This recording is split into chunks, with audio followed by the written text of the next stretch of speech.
কি হ'ল আকৌ ইমান ভোক লাগিছে বুলি কৈ থকা মানুহজন খাবলৈ গৈ আকৌ ভাতৰ পাতৰ পৰা উঠি আহি ইয়াত বহি আছে যে কি হ'ল আকৌ তোমাৰ তুমি সেইবোৰ কি বনাইছিলা দাইল ভাত বনাইছো আকৌ তুমি জানাই দেখোন মই খালি খালি দাইল ভাতবোৰ খাই বেয়া পাওঁ যদি দাইল ভাতৰ লগত ভাজি চাটনি মাছ বা কণী আমলেট কিবা এটা থাকিলেও খাবলৈ পাৰোঁ খালি খালি দাইল ভাত আলু পিটিকা মানুহে খাব পাৰে নেকি তুমি দেখোন কৈ আছিলা বহুত ভোক লাগিছে অফিচৰ পৰা আহি গাটো ধুই অকণো ৰেষ্ট নলোৱাকৈ লগতে ভাত বহাই দিছো কৈ ইমান সোনকালে ইমান কম সময়ৰ ভিতৰতে কিমান লৰালৰিকৈ মই তোমাৰ কাৰণে ভাত যোগাৰ কৰিছো দাইল ভাতটো বাহিৰে মইনো ইমান কম সময়ৰ ভিতৰতে কি বনাই দিম তুমিয়ে কোৱাচোন তুমি আচলতে অফিচত কেলে ইমান দেৰি কৰা তুমি অফিচত ইমান দেৰি কৰাৰ কাৰণে সদায় সদায় তুমি আহি কেৱল ধুমাধুমকৈ কিবা এটা ৰান্ধি দিবা আৰু সেইটোকে খাই মই শুই থাকিব লাগিব ভালদৰে জুতিপুতি নহ'লে যে মোৰ ভাত গিলা নাযায় তুমি সেইটো কথা ভালদৰে জানা তাৰ পাছতো তুমি মোৰ লগত তেনেকুৱা কৰা আৰু তুমি জানাই মই সোনকালে ভাত খাওঁ তুমি অফিচৰ পৰা অকণমান সোনকালে আহিব নোৱাৰা নেকি সৰি তোমাৰ মানে সেইটো কথাতে খং উঠি আছে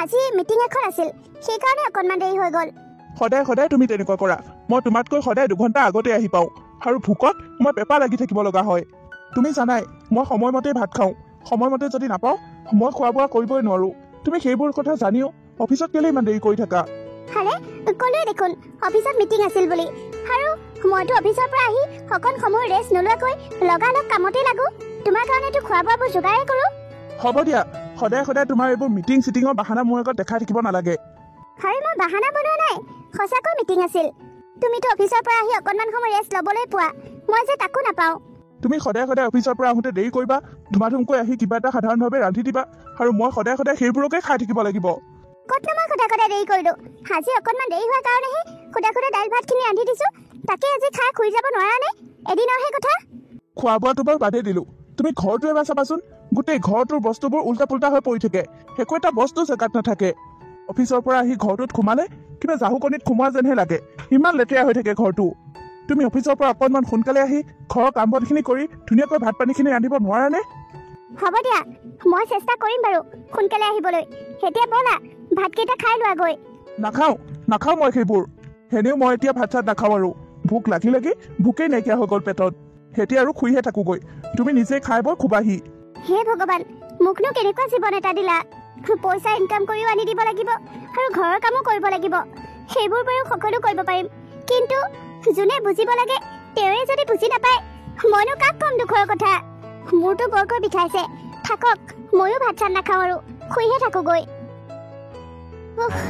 বৰ ভাগৰ লাগিছে তুমি আহিলা ভালেই হ'ল দিয়া যোৱা কিবা এটা ৰন্ধাগৈ যোৱা কিবা এটা খাবলৈ বৰকৈ মন গৈছে মানে ভোকেই লাগিছে এতিয়া মোৰ একোৱে ৰান্ধিবলৈ মন যোৱা নাই মোৰ গাটো বৰ বেয়া লাগি আছে তুমি যদি বেয়া নোপোৱা আজি বাহিৰৰ পৰা কিবা এটা আনাগৈ যোৱা মই একো ৰান্ধিবলৈ মন যোৱা নাই মই এতিয়া শুমহে বুলি ভাবিছো এইবোৰ কি কথা কৈছা তুমি জানাই দেখোন মই বাহিৰৰ বস্তুবোৰ একেবাৰে ভাল নাপাওঁ খাই আকৌ মোক বাহিৰৰ পৰা আনি খাবলৈ দিছা যে বাহিৰত বহুত তেল মছলা দি ৰান্ধে বস্তুবোৰ সেইবোৰ খালে মোক কিমান অপকাৰ কৰে তুমি জানাই তাৰ পাছতো মোক বাহিৰৰ পৰা আনি খাবলৈ দিছা তোমাক জানো মই সদায় আনি খাবলৈ কৈছো আজি মোৰ গাটো বৰ বেয়া লাগিছে মানে আজি বহুত কষ্ট হৈছে অফিচত ইমান কাম গোটেই কামবোৰ শেষ কৰি আহোঁতে মোৰতো একেবাৰে বিষাই গৈছেগৈ এতিয়া মোৰ কেৱল খুমহে লাগি আছে মই একো কাম কৰিবলৈ নোৱাৰো কাম কৰা মোৰ ধৈৰ্যই নাইকিয়া হৈ গৈছে আৰে সেনেকুৱা কৰিলে কেনেকৈ হ'ব ডেইলিটো কাম থাকিবই ঘৰৰ কাম অফিচৰ কাম ভাত পানী ৰান্ধা কাম সেইবোৰতো তুমি ডেইলি কৰিবই লাগিব তুমি যদি সদায় এনেকৈ ভাগৰ লাগিছে গা বেয়া লাগিছে বুলি কৈ থাকা তেতিয়াহ'লে কেনেকৈ হ'ব আকৌ তুমি এইবোৰ খালি বাহানা বনাই থাকা একোতে ৰান্ধি খুৱাবলৈ নোৱাৰা কেৱল গা বেয়া লাগিছে কৈ থাকা যোৱা পুতুককৈ গা পা ধুই আহি মোক কিবা এটা ৰান্ধি দিয়াহি তুমি এইবোৰ কি কৈছা মানে তোমাক কিবা এটা কথা ক'লে তুমি কেলে বুজি নোপোৱা মই কিবা সদায় বাহানাই বনাই থাকো নেকি ইমান কষ্ট কৰি অফিচৰ পৰা আহি তোমাক আকৌ ঘৰত ৰান্ধি বাঢ়ি খুৱাও তুমি মোৰ কোনো দিনাখনে মূল্য বুজি নাপালা ইয়াত আকৌ মূল্য বুজা নুবুজা কথা ক'ৰ পৰা আহিল মই নোৱাৰো মই ভাগৰি পৰিছো তোমাৰ এই ডেইলি অৰ্ডাৰবোৰ মানি থাকিব মই নোৱাৰো মোক অকণমান ৰেষ্টৰ প্ৰয়োজন মই অফিচো এৰিব নোৱাৰো ঘৰো এৰিব নোৱাৰো দুই ভৰি দুই নাও হৈ আছো তুমিতো মোক অকণমান বুজিব পাৰা গোটেই পৃথিৱীখনৰ ভিতৰতে অকল তুমিয়ে আছা নেকি অফিচ আৰু ঘৰ চম্ভালি খোৱা মাইকী মানুহ এই পৃথিৱীখনত বহুত মাইকী মানুহে অফিচ আৰু ঘৰ সমানেই চলাই আছে তোমাৰ দৰে চাগে এই পৃথিৱীখনত আৰু দ্বিতীয়জনী মাইকী মানুহ কোনো নাই যিজনীয়ে নিজৰ গিয়েকক খোৱা বোৱাখিনিতো পাল মাৰে তুমি মোক এনেকৈ ক'ব পাৰিছা কি বেয়া কথাটো কৈছোনো হোৱা কথাটোহে কৈছো আৰু তুমি যদি ঘৰ চম্ভালিব নোৱাৰিছা তেনেহ'লে মই বেলেগ কিবা এটাহে চিন্তা কৰিব লাগিব কি বেলেগ চিন্তা কৰাৰ কথা কৈছা এতিয়া তোমাৰ গা বেয়া তোমাক এতিয়া বেছি কথা কৈ নাথাকো, পাছত গম পাবা দিয়া। এওঁ কি বেলেগ ব্যৱস্থা কৰাৰ কথা কৈছে বাৰু? সি মতা মানুহৰ কথা ধৰিবও নোৱাৰি নহয়। মই এইবোৰ কৰিব নোৱাৰাৰ কাৰণে সেওঁ আকৌ বেলেগ এজনী বিয়া কৰা নানেতো। নাই মই জীয়াই থাকোঁতে সেওক মই বেলেগৰ লগত সহ্য কৰিব নোৱাৰো। মই যাওঁ, গা পা ধুই সেওক ভাল কিবা এটা ৰান্ধি খুৱাওঁগৈ। খপককে নকৰি যদি কৰি পেলাই ডাঙৰ কথা হ'ব। আহা আহা মা, সোমাই আহা। অ' মা বহা, তুমি ইয়াতে বহা, মই তোমাৰ কাৰণে পানী গিলাচ আনো। নালাগে, পানী নালাগে, মই পানী খাই আহিছো। বেগতে বুটল এটা আছে কিজানি। তই আগতে বহচোন। মা কোৱা, তোমাৰ খবৰ কোৱা। মোৰনো আৰু কি, অকলশৰীয়া মানুহ, গাঁৱত থাকো, গোটেই মানুহবোৰৰ লগতে মিলি জুলি দিন কটাও। তই পইচা পাতি দি থাক, সেয়া পইচাৰে বজাৰ পাতি কৰি খাওঁ, ঔষধ পাতিও আনি খাওঁ। মোৰ একেবাৰে ভালেই দে। তোৰ কচোন, তোৰ কেনেকুৱা খবৰ খাতি? আৰু ইমান ধুমাধুমকৈ মোক মাতি পঠালি যে, কাৰণটো কি? কিনো ক'ম আৰু মা, যেতিয়াৰ পৰা এওঁ কামত জইন কৰিছে তেতিয়াৰ পৰা আজিলৈকে ভালদৰে এসাঁজ ভাত খাবলৈ পোৱা নাই। তুমি বুজিছানে মা মই কি কৈছো? মই মানে একেবাৰে চিন্তাত পৰি গৈছো। মই অফিচৰ পৰা আহি 2-3 ঘণ্টা ঘৰত এনে বহি থাকিব লাগে অকলে অকলে। তাৰ পাছতহে এওঁ অফিচৰ পৰা আহে। তাৰ পাছত অফিচৰ পৰা আহি ক'ব ভাগৰ লাগিছে, মূৰ বিষাইছে, গা বেয়া লাগিছে। 3-4 বাৰ কোৱাৰ পাছত ফটককে গৈ কিবা এটা ৰান্ধি দিব, আৰু সেইবোৰ একেবাৰে খাবলৈ ভাল নালাগে। মোৰ যে গিলাই নাযায়। খোৱা বোৱা কথাটো বাৰু বাদেই দিলো, এই বস্তুবোৰ দেখিছানে? ঘৰৰ সকলো বস্তুৱে কেৱল খেলি মেলি। অ' বস্তু তত পৰি থাকিব, ত বস্তু তত পৰি থাকিব, ঘৰটোও চিধিল নলগাই, একো এটা বস্তু বিচাৰি নাপাওঁ। একেবাৰে চিন্তাত পৰি গৈছো মই, কৈ ভাগৰি পৰিছো। এওঁ তথাপিও সলনি নহয়। অফিচৰ পৰা সোনকালে আহিব গ'লে ক'ব অফিচত বহুত কাম থাকে, মিটিং থাকে, সোনকালে আহো বুলি ক'লেও আহিব নোৱাৰো। কি কৰিম বাৰু মা, তুমিয়ে কোৱাচোন। সেইকাৰণে তোমাকে লৈ আহিছো গাঁৱৰ পৰা। বাৰু, বোৱাৰীৰ কথাখিনি শুনিলো। বোৱাৰীয়ে কি কৰে সেইখিনি বাৰু তই কলি, কিন্তু তই অফিচৰ পৰা আহি কি কৰ, আৰু অফিচলৈ যোৱাৰ আগমুহূৰ্তত কি কাম কৰ, সেইটো কচোন। মই কি কৰিব লাগে? এইবোৰতো সকলো মাইকী মানুহৰ কাম। হয় নেকি? ক'ত লিখা আছে সেইটো কাম যে মাইকী মানুহৰ বুলি? তই মোক কচোন, তোৰ মনত আছেনে নাই সেইদিন যে দেউতাই মোৰ লগত কাজিয়া কৰিছিল? তেতিয়া তই ঘৰতে আছিলি। দিনটো মই ঘৰত কি কৰি থাকো, একো কামেই নহয়। তেনেকৈ কওঁতে দেখোন তই দেউতাক কৈছিলি বোলে মাক গালি নাপাৰিবা, মায়ে গোটেই দিনৰ দিনটো ঘৰত কামেই কৰি থাকে, আৰু মাৰ বহুত কষ্ট হয়, তুমিও পাৰা যদি মাক অকণমান সহায়হে কৰি দিবা, তেনেকৈ কৈছিলি দেখোন। তোৰ চাগে সেইটো কথা নিশ্চয় মনত আছে, হয়নে নহয়? আছে মা, আছে। বোৱাৰীটো মানুহে মেচিন নহয় নহয়। ৰাতিপুৱা সোনকালে উঠি ঘৰৰ কাম বনবোৰ কৰে, নিজেও কিবা এটা খায়, তোকো কিবা এটা বনাই খুৱায়, সিপিনে আকৌ কিবা এটা টিফিন বনাই লয়, তোৰ কাৰণেও টিফিন বনায়।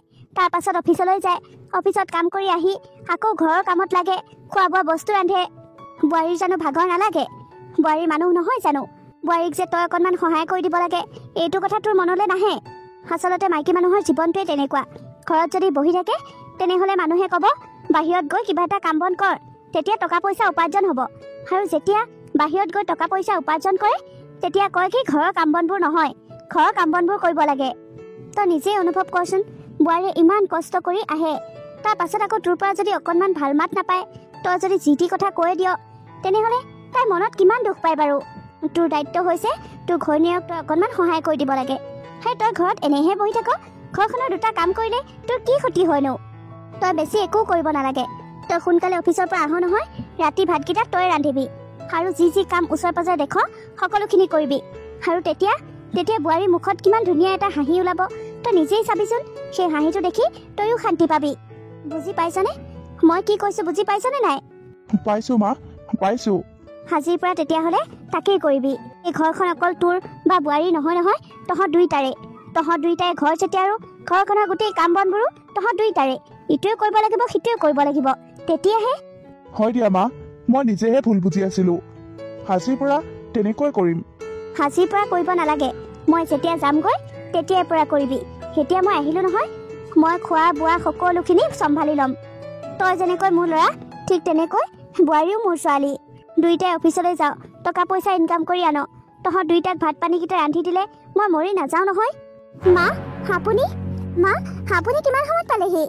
নাই দিয়া বোৱাৰী, বেছি সময় হোৱা নাই, মই অহা আধা ঘণ্টামানহে হৈছে। মা আপুনি বহক, মই গা পা ধুই আপোনাৰ কাৰণে চাহ পানী যোগাৰ কৰোঁগৈ। নালাগে দিয়া, চাহ পানী পাছত বনালেও হ'ব। তুমি এতিয়া অফিচৰ পৰা আহিছা, অকণমান গা পা ধুই ৰেষ্ট লোৱা। কি এইবোৰ কি কৈছা তুমি? মই ঠিকেই কৈছো। চৰি, মই আচলতে ইমান দিনে তোমাৰ লগত বহুত বেয়া ব্যৱহাৰ কৰি আহিছিলো। মোক ক্ষমা কৰি দিবা। তুমি সেইবোৰ কথা ধৰি নাথাকিবা। মই আচলতে এইখন ঘৰত যিবোৰ হোৱা নাই সেইবোৰহে দেখি আছিলোঁ। যিবোৰ কাম হৈছে সেইবোৰ মই এদিনো দেখা নাছিলোঁ। মই আচলতে তোমাক বুজিয়ে নাপালোঁ। তুমি ইমান কাম কৰা, ঘৰটোও চম্ভালা, অফিচো চম্ভালা। ঘৰখনত কিমানবোৰ কাম থাকে, গোটেইবোৰ তুমিয়ে কৰা। মইনো কি কৰোঁ? মই অফিচৰ পৰা আহি চোফাৰখনত বহি থাকোঁ কেৱল, মোবাইল টিপি টিপি। তুমি অফিচৰ পৰা অহাৰ পাছত তোমাক মই ৰজাৰ দৰে হুকুম চলাওঁ। সিমান দিন হ'ল তোমাৰ লগত মই ইমান দিনৰ পৰা এইবোৰ কৰি আহিছোঁ, তথাপিও তুমি আজিলৈকে মোক শুনোতে এষাৰো কথা নকলা। মোৰ সকলো কথা কেৱল তুমি তলমু কৰি মানি গলা। এবাৰ গা বেয়া লাগিছে বুলি কোৱাৰ পাছতো মই তোমাক ৰেহাই নিদিওঁ। উপায় নোহোৱাত তুমি আকৌ গৈ মোৰ কাৰণে কিবা কিবি ৰান্ধি দিয়া। মই কম নিষ্ঠুৰ আছিলোঁ নে বাৰু? আজিৰ পৰা তোমাৰ আৰু ইমান কষ্ট নহয়। সকলো কাম দুইজনে ভগাই মেলিয়ে কৰিম। মই দেখাখিনি মই কৰিম, তুমি দেখাখিনি তুমি কৰিবা। কাৰণ এই ঘৰখন আমাৰ দুইজনৰে, আৰু টকা পইচা এই ঘৰখনৰে দুইজনেই আনি আছোঁ। এজনো বহি বহি খোৱা নাই। যদি তুমি ভাত পানী ৰান্ধা তেনেহ'লে মই তোমাৰ ওচৰতে বহি শাক চব্জিখিনি কাটি দিম। যদি তুমি কাপোৰ কানি ধোৱা তেনেহ'লে মই সেই কাপোৰ কানিবোৰ মেলি দিম। আৰু সকলো কামতে মই তোমাক সহায় কৰিম। ঘৰ চাফা কৰা, ঘৰ মোচা, ঝাৰু দিয়া, সকলো কামতে। মোক মুঠতে তুমি ক্ষমা কৰি দিয়া। সেইবোৰ কথাক লৈ তুমি মন বেয়া কৰি নাথাকিবা। নাই নাই, তুমি ক্ষমা কেলে খুজিছা? মই সেইবোৰ কথা বেয়া পাই থকা নাই নহয়। মই কেৱল বিচাৰিছিলোঁ তুমি মোক আৰু মোৰ চিটুৱেশ্যনটো বুজি পোৱা হোৱা। আৰু ইমান দিন ধৈৰ্য ধৰাৰ পাছত তুমি মোক আজি বুজি পাইছা। মোৰ কাৰণে সেইখিনিয়ে বহুত। এনেও এইখন ঘৰত ইমান বেছি কাম নাই। আমি দুইজনেই যদি সমানে কৰোঁ তেনেহ'লে কাৰো ইমান কষ্ট নহয়। বাৰু তুমি বহা এতিয়া। মা, আপুনি বহক, মই আপোনালোকৰ কাৰণে চাহ পানী আনোগৈ। ৰবা, ময়ো গৈছোঁ। মই কেলে বহি থাকিম আকৌ? ময়ো যাম, আমি সকলোৱে লগ লাগি কৰিম। নালাগে নালাগে মা, আপুনি ইমান দুখে ভাগৰে আহিছে, অকণমান সময় ভাগৰ জিৰাওক। বোৱাৰী, তুমিওতো দুখে ভাগৰে আহিছা। তেতিয়াহ'লে ব'লা মা, গোটেই পৰিয়ালটোৱে যাওঁ পাকঘৰলৈ। ব'লা ব'লা, আজি বাৰু গোটেইকেইটা গৈ ৰান্ধি খাওঁ, কিন্তু কাইলৈৰ পৰা ভাত পানী ৰন্ধা, ঘৰ চম্ভালা সকলো মই কৰিম। তোমালোক দুইটা কেৱল অফিচলৈহে যাবা। ঠিক আছে মা, হ'ব দিয়া।